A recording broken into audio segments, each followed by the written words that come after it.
I was born in Hamburg, and you know, when I was 3.5, my sister came along, so we were a family of 4, you know, and I went to school like every other child. Weekends we spent in our, you know, on the sea, in our flat on the sea. And I was a busy girl, you know, doing a lot of activities, you know, handicrafts and playing a musical instrument and going to, you know, gymnastics and stuff like that. I was very bubbly and very active, and yeah, and I had a very happy childhood.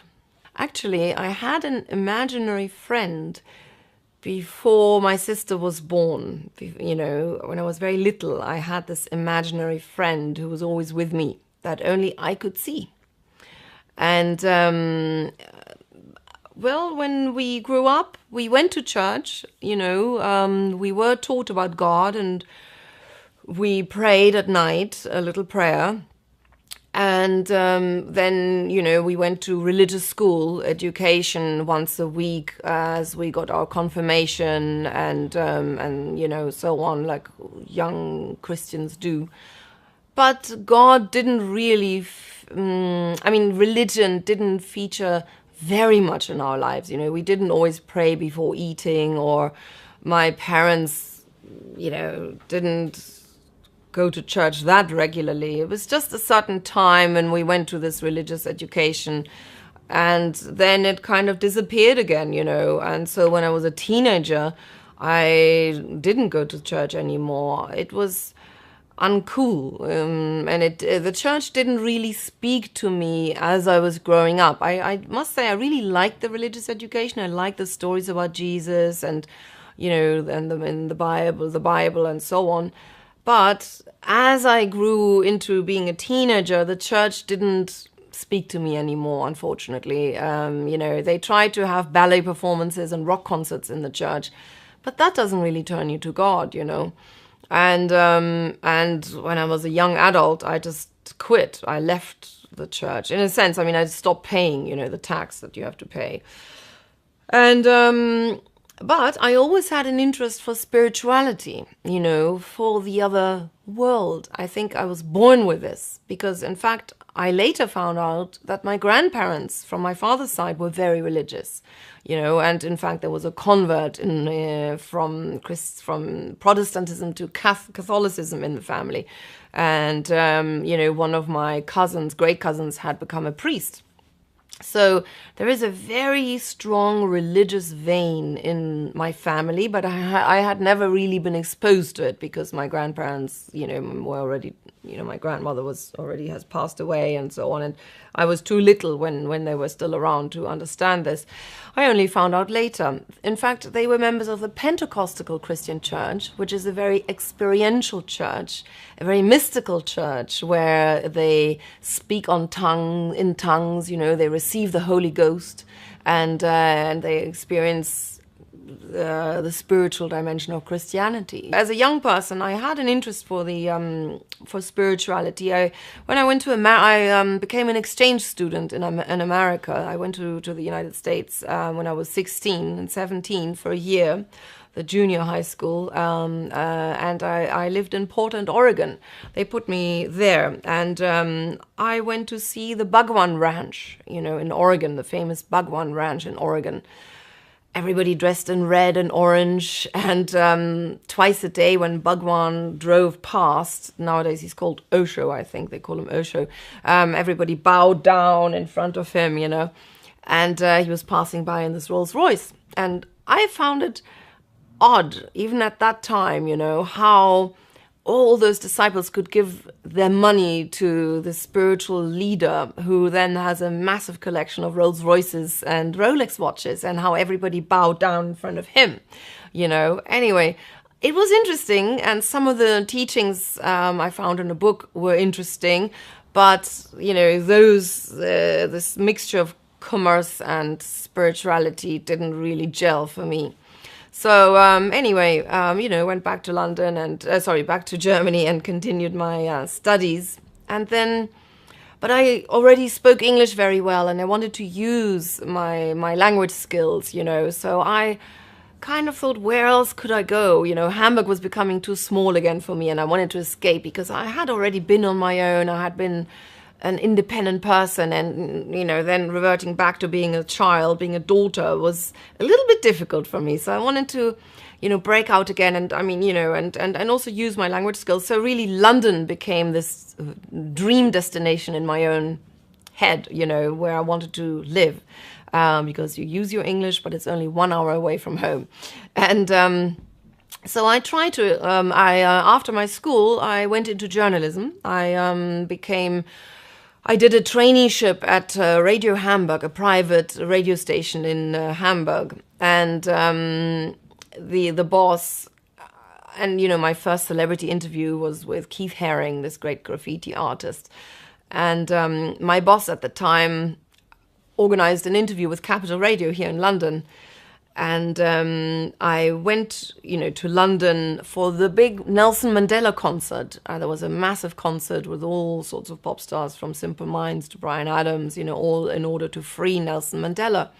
And a very close friend of mine, had his 40th birthday, so I needed to get back a day earlier than this radio interview was. So I turned up a day early at Capital Radio for my interview, and the boss wasn't too impressed. He said, sorry, you know, well, our appointment is tomorrow. I said, well, tomorrow I'm flying back already. So I guess it wasn't meant to be with Capital Radio. But then shortly afterwards, there was an ad in a local Time Out in Hamburg saying MTV was looking for fresh wind. They were looking for a German presenter. MTV is a music television, you know, a music station that aired music videos. You know, it didn't exist in Europe at that time, but it was already on the air in America when I was living in America, but I never watched it, only once or twice. However, this job advert said, if you get the job, you have to move to London. So this was my reason to apply. And, you know, and anyway, to cut a long story short, after half a year, I got the job. After half a year and a few auditions, I got the job with MTV and moved to London in 1989 to become the first German MTV presenter. This is one of my 2 golden Ottos, which is the prize I got for my youth show that I did in Germany. The one that sacked me the moment I became a Muslim. And this is the Golden Camera. It's the equivalent of a BAFTA award. And I received that, I think, in 93, it says on there somewhere. Also, you know, for my work on TV, I guess, MTV and the youth show. So in 1989, my life changed. You know, suddenly from this little journalist in Hamburg, I became an international European celebrity. You know, I was in everybody's home on TV every day all around Europe. And we broadcast even in India and in the Middle East and in the Maghreb region, you know. So, and I stayed for 7.5 years hosting all different shows on the channel, you know. And also I traveled once a month all around Europe to report from wherever something was happening, you know. I ran in the Olympics in 1992 in Barcelona. I still have my torch somewhere here. This is from the Olympics in Barcelona, 1992. Ran in the amateur run, you know, like they had here the torch relay, you know. Anyway, so you know, I went to the opening of Euro Disney, interviewed Bob Geldof there. We went to some mega football match in Istanbul, you know, wherever I went to the opening of the Rolling Stones show in Boston. So even, you know, further afield we went. And it was very special, you know, interviewing all sorts of major stars, you know, all the big players in music, and meeting them and going out with them and hanging out. You know, I went out at night here in London and told Europe what was happening on the scene the next day. You know, it was a very special time. And you know, and you can say I was the hot chick in town. I had 3 invitations every night. You know, I had to decide, should I go with this film director or with this pop star, or, you know, my God, how times have changed. And anyway, so then at the height of my career, you see, it was fantastic. It was exciting. It was new. You know, I learned to present on TV every day. Also under tremendous pressure. We hosted massive live shows as well, live music shows, you know, once in front of 70,000 people in Germany. I hosted something. I went on stage before Prince came on, you know, 70,000 people waiting for me, clapping and all of that.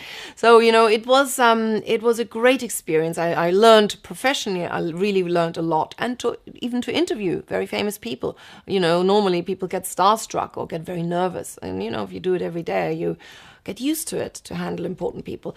So on the one hand, it was a great challenge professionally. On the other hand, it was also very repetitive. You know, the same videos aired for 3 months. So we had to keep thinking of new ways of introducing the same old videos. And also, you know, it was just music. It was just pop music. I mean, before at the radio station, I dealt with all different kinds of subjects, you know, politics, environment, art, design, you know, whatever it was, community issues. Here, it was mainly pop music. And in order to keep my brain active, I signed up for all sorts of courses outside, you know, international relations, European history, film studies, whatever it was, you know, arts. And so basically, I was mentally not really challenged enough, and really, you see, it was also a very hedonistic lifestyle, and a very external. You know, the image counted. I had to look perfect all the time and perform and be perfect at all times. And, you know, when the show, you know, on show, basically during my shows, and the show had to go on, you know, never mind what was happening in your private life. So it was also, there was a lot of pressure. And, you know, as a presenter, you have to always be you're the smiling front. You have to have this, you know, this perfect image when things go wrong backstage, and, you know, there's arguments or the bands don't turn up, you have to present and pretend everything is fine. So there was a lot of pressure, and also, you know, rushing from one show to the next, year in, year out. You know, eventually I felt, well, why am I doing all of this? You know, there was an emptiness inside. I can't really explain it. You know, there I am on stage in front of 70,000 people, and then I go back to my own hotel room, and it's silent, and my ears are still ringing from the noise. You know, how do you come down from this, you know, rush? And you know, and there was an emptiness inside that I didn't know how to fill. I thought it was human love that I was missing. I was missing a boyfriend. I was single, you know.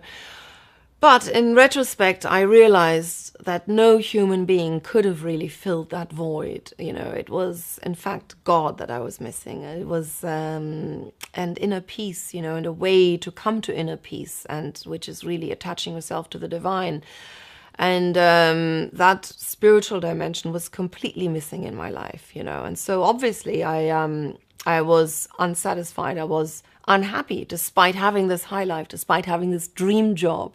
You know, I wasn't really fully satisfied. And it was at a moment of crisis, really, that I met a Muslim who was just in the process of finding his faith. And it was not any Muslim. It was, in fact, Imran Khan, a famous cricket star.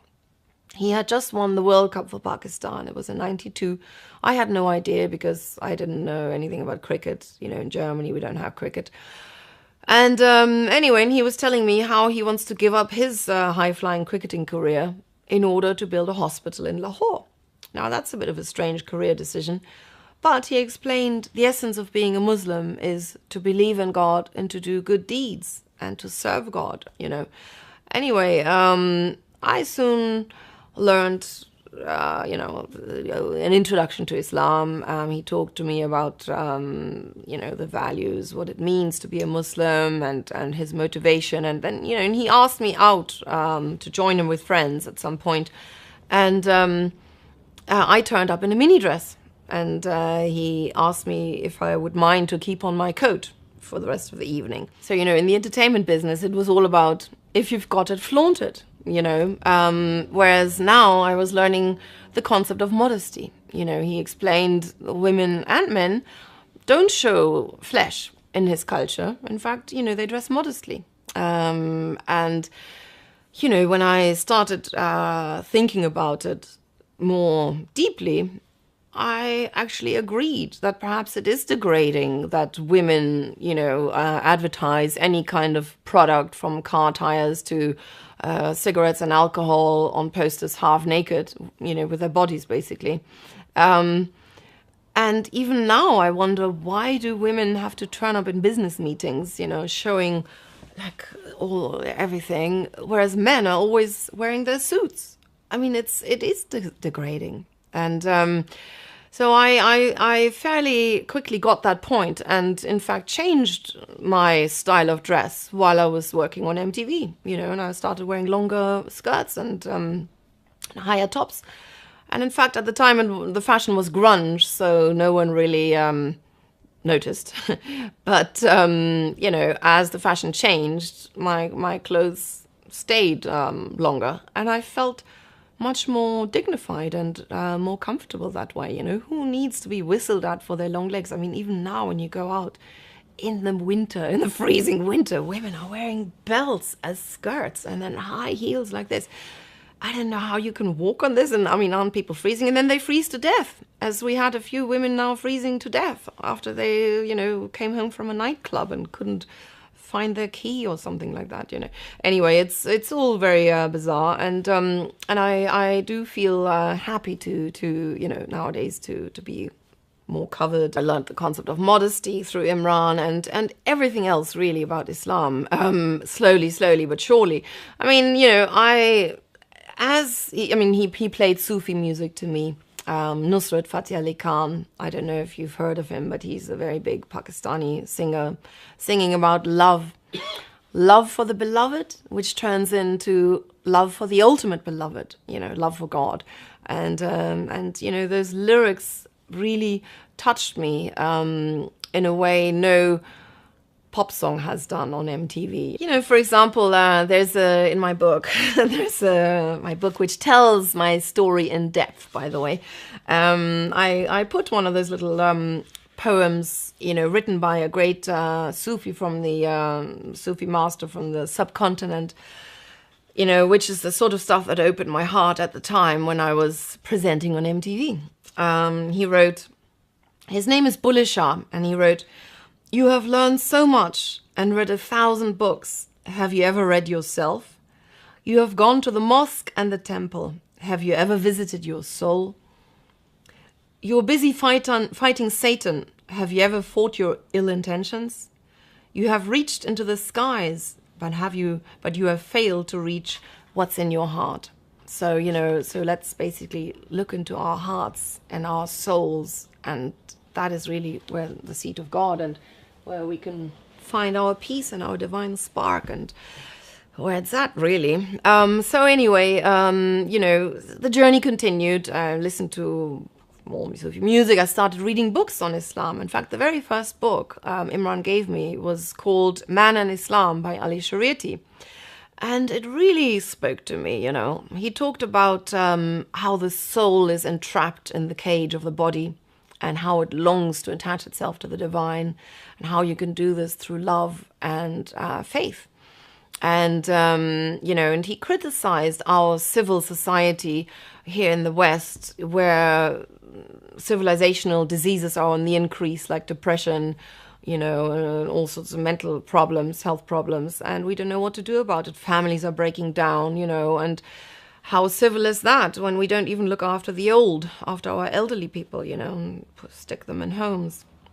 So, I mean, he had a lot of good points in this book. And I continued reading, Gay Eaton, The Destiny of Man and Islam and the Destiny of Man, and Martin Ling's The Beautiful Biography on the Prophet, peace be upon him.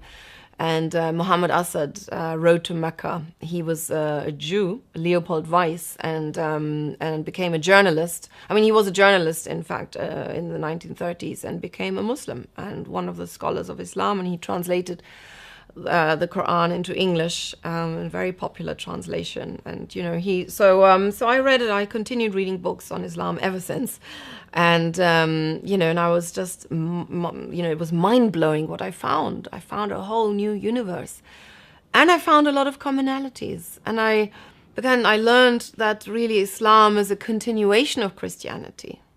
It's not something separate or something altogether foreign or alien. It's actually a continuation of Christianity, and and all the concepts I was reading about God is one.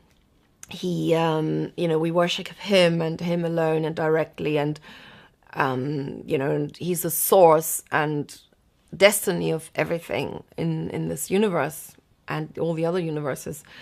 And, we are responsible for our own deeds. We're not born as sinners and someone else has taken away all our sins already. I mean, it is logical. The message just makes sense. And, as I was reading with an open heart and an open mind, I realized, this is the truth. I couldn't escape it, And, however, I had questions about women issues, are women not treated as second-class citizens? Are women not suppressed in Islam? And then Imran asked me to travel with him to Pakistan to visit him. And, with a few friends, we went on some hiking trips. And I paid particular attention to how women were treated and how I was treated as a Westerner. And I must say, everybody I met treated me with great respect, and addressed me as a sister and didn't flirt with me in an inappropriate manner, which happens so much here. But, I felt I was really well respected. And I mean, what particularly touched me was the warmth and the generosity and the kindness of the Muslims I met, and we traveled high up the mountains and, to a place beyond Hunza, where the famous apricot comes from, where people live on top of their animals. They're so poor. So the natural heat of the body of the animals, keeps them warm. And they have no satellite dishes, no running water or anything. And yet, they were dignified. They were generous even. They offered us whatever they had. Almonds, nuts, apricots that they were drying with a bismillah in the name of God. And I was, I liked the fact how much God featured in people's lives, how God was really at the center of people's lives, and how people could be so generous despite their dire poverty, and it really made me reflect and made me think and reevaluate my life in the West, which was so different, and we got annoyed for very inane reasons, and and here people were really struggling with the essentials and seemed to bear it with dignity. So. And I had a lot of incidents, as I was shuttling between the worlds, which I write about in my book, how I was touched and by the way Muslims dealt, with issues in life, with challenges, with, how it can work in a very different way to what we're used to, So, I continued reading for 3 years. And meeting Muslims, asking questions and so on. And, I'm writing, there were, of course, some challenges in the Quran. The verse, was it in Surah 3, verse 34, this famous beating verse. And it took me 19 years to get to the bottom of that. I had to leave it aside because I couldn't get satisfactory answers for a very long time. But...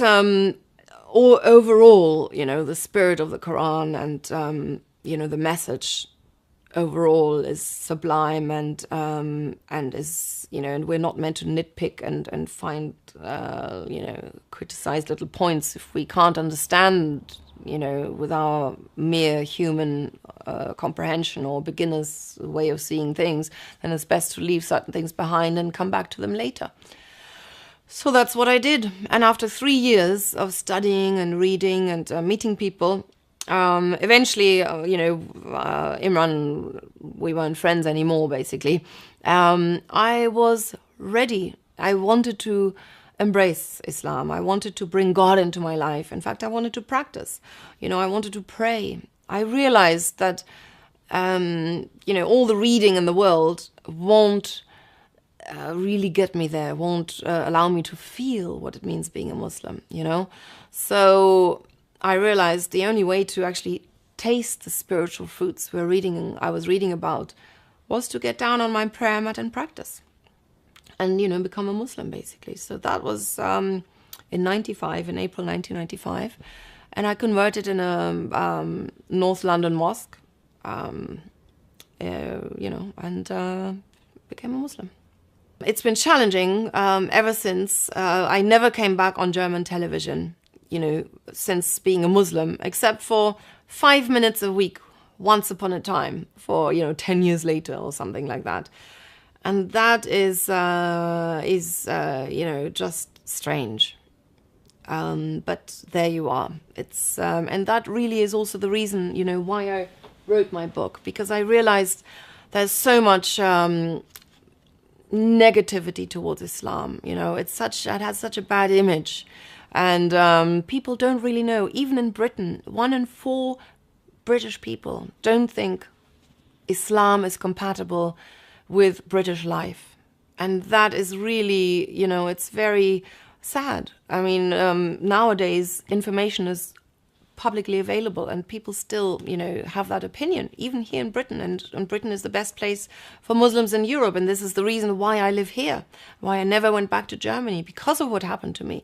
But it's also the reason why I wrote my book, From MTV to Mecca, because I'm trying to dispel some prejudices, and show, if I, as an former MTV presenter, living at the forefront of popular culture, can find my happiness and peace in Islam, there must be something to it, So I take the reader by the hand as I'm overcoming my prejudices and, my experiences, which I shared, some of them I shared with you now, I'm telling in more detail and trying to show, as I learn about Islam while I was working on MTV, I'm sharing, these teachings slowly with the reader and taking them, in. So really, it's an introduction to Islam. It's a book for dawah, and it's also a great support for other new Muslims, who are faced with the same problems. Like, how did my family react? My family wasn't happy I became Muslim, They were wondering, well, if you don't get married to this guy, why do you have to take up his religion? They didn't understand. And because they just read Islam in the media, and that's what happens usually to families of reverts, They don't know anything about Islam than what you read in the media, and it's negative. So it's very difficult, how do you educate them? So even the book was a great education for my parents. And now they see it gives me happiness. They see it gives me inner contentment. And, and also, in fact, it has made me a more conscientious family member. My parents now are more important. My family is more important than my friends. Before, it was always my friends were more important. So they benefit in a way, And what else has Islam given me? Well, it has given me inner satisfaction, inner strength, hope, and just a whole different way of seeing the world. Now I do everything in relation to God. I ask myself, is this good? Is this pleasing to God before I do it? Before I didn't have that, and so also I'm not lonely anymore. I'm always in the best of companies, and I have this internal dialogue with God all the time, this source to draw on, to connect with at all times, Like when I travel nowadays, it's wonderful. You go on your prayer mat, you find out where Mecca is, you connect with God. Before I didn't have that. So, alhamdulillah, I really feel enriched thanks to this, thanks to the faith. So, eventually I went on Umrah, alhamdulillah. And then later on, I also went on Hajj. In 2006, I had the great honor to go to Mecca. in January 2006. And, it's the journey of a lifetime. It's, you stand there before God. And I really can only recommend to anybody to do it while you're young, while you are physically fit, to really get the benefit for it. And especially to get the benefit for it for the rest of your life. I don't know why people want to go when they're really, really old. They want to sin all their life and then go on Hajj and have it all forgiven at the end of their lives. Why? Why not go before and then try hard to keep the Hajj, to live a clean life? So Alhamdulillah, it was a challenge in all ways. Physical challenge, a massive physical challenge. You don't sleep, you get sick. I mean, I felt like a zombie after a few days, or the burning throat, lack of sleep and sick and sneezing and in pain but because you want to be in the Haram Sharif all the time and in the holy mosques in Mecca and in Medina. And everybody else is sick, so you can't avoid the Hajj flu. But, then you're really carried by spiritual energy. And it's a challenge also in an interpersonal way. You spend time with strangers in a very enclosed space. We shared our room with 10 other women, and we only had 3 bathrooms for 50 women. It was a hardship Hajj I went on. It wasn't a 5-star luxury Hajj, and but it was a blessing. I enjoyed every moment of it. It was wonderful. In the end, we all asked for forgiveness for each other. Before we were in Medina in these tight flats, and before we went to Mecca, one woman asked, if I could forgive her for all the wrongs, all the offenses she had done against me. And I said, well, there was nothing, don't worry. And then I asked for forgiveness. We all asked each other for forgiveness, and your hearts just melt. And we wanted to come completely clean to Mecca. And it's just so wonderful what you experience between people as well, And you're close to tears many times just from what happens. One woman in the Haram Sharif, just handed me a prayer book from, I think, Hussein it was, and she made a space for me because some man, was rude to me in the front, some hot-headed man, and told me to move away. And then this Iranian woman made space for me in the back with the women and gave me this prayer book. She said it always reaches the right person. It was meant to be for some friend of her, but she never turned up, so she gave it to me. And then I ended up reading these beautiful prayers, on the day of Arafat, and this heart-wrenchingly beautiful prayers, And and it's so special. They say on Arafat, there's so many angels around. If you would throw a needle, you would hurt an angel, And it's that special time during, I think, around Asr time, that everybody goes out and asks for forgiveness. And it symbolizes Judgment Day, the big day. And I just loved it, and really the challenge is afterwards when you come back and you want to keep your Hajj and don't fall back into your old ways, or old mistakes. So I've been trying very hard ever since, and inshallah may God accept, and strangely, really, since the Hajj, my life changed again in a better way, because in fact, it came out in the German press that I went on Hajj, and it was received very positively. So positively that one article after the other followed. XMTV presenter has been on Hajj, on this big pilgrimage, something really nice. And then a book agent came to me and asked me, wouldn't I like to write my story in a book? So that's how the original book came about, Von MTV nach Mecca, the German book, which was published in 2009. And so it really was only since then that I've been that I've been outspoken about being a Muslim and trying to tell everybody about the beautiful faith. Before, I told you I was hounded in the press in 95, and I've kept quiet ever since because my agents at the time told me, if you ever want to work again in Germany, you better keep quiet about Islam because it's such a negative image. So I never said anything anymore for all these years until my Hajj. Until it came out in the press. And was so suddenly so positively received. And then even, you know, my book, I got the contract for a book. And since the book, you know, I've been invited all around. I mean, also since the book came out in English, it came out in England only last year in September. You know, and since this book came out, I've had so many incredible invitations all around Germany, all around the United Kingdom, even to Canada, to speak in front of 16,000 Muslims, and well, people say, because some weren't Muslims. And, you know, and the reception has always been really positive.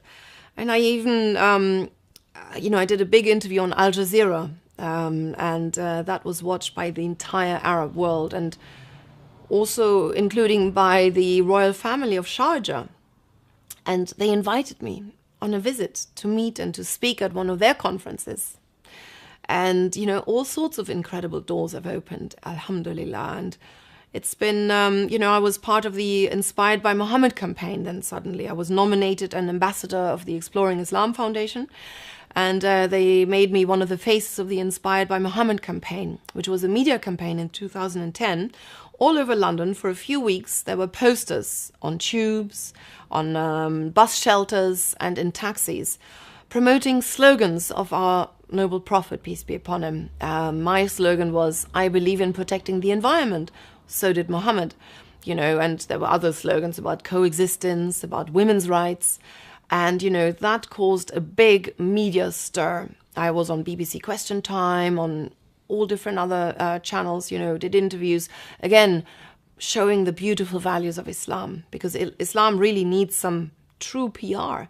People don't know anything about it. They don't know that Mary is in the Quran. They don't know that Jesus is the prophet of Islam. They don't know, you know, all the commonalities we have. So again, that's why I wrote the book. That's why I'm an ambassador for the Exploring Islam Foundation.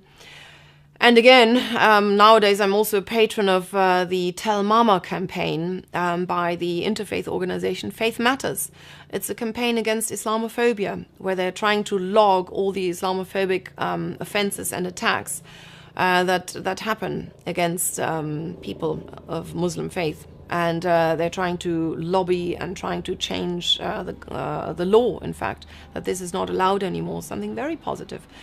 So, you know, I'm more active now in trying to make a contribution in terms of, you know, dialogue between Islam and the West and promoting the positive values. And recently I've produced a television show, MTV to Mecca, which is a cultural show featuring contemporary Muslim culture and lifestyle that I'm trying to place on TV, again, to inspire, you know, non-Muslims, to show them the beauty in all its different facets of Islam, you know, art, fashion, design, inspirational people, lifestyle, how we break fast, you know, the cuisine, or how we celebrate the Prophet, peace be upon him, etc. So I'm trying to find a channel who would like to air this, you know, as an inspiration to Muslims and non-Muslims alike, inshallah. Well, the future, as you know, is only Allah knows the future. But I'm hoping to place this show on TV so we can make a difference. We can, you know, I'd love to get back into television, which is really what I do best. And I'd like to use my skills that I've gained in the entertainment industry for the service of Allah, you know. And I would love to find an opening there. And of course, also get my book published again in different languages. You know, there's an Indonesian edition coming out, Malaysian, and we're working on the Arabic. Would be nice to have a Turkish edition and maybe Farsi as well, you know, to inspire people. And, you know, that's it really, to use my skills in the service of God in whatever way I can. That's what I dream.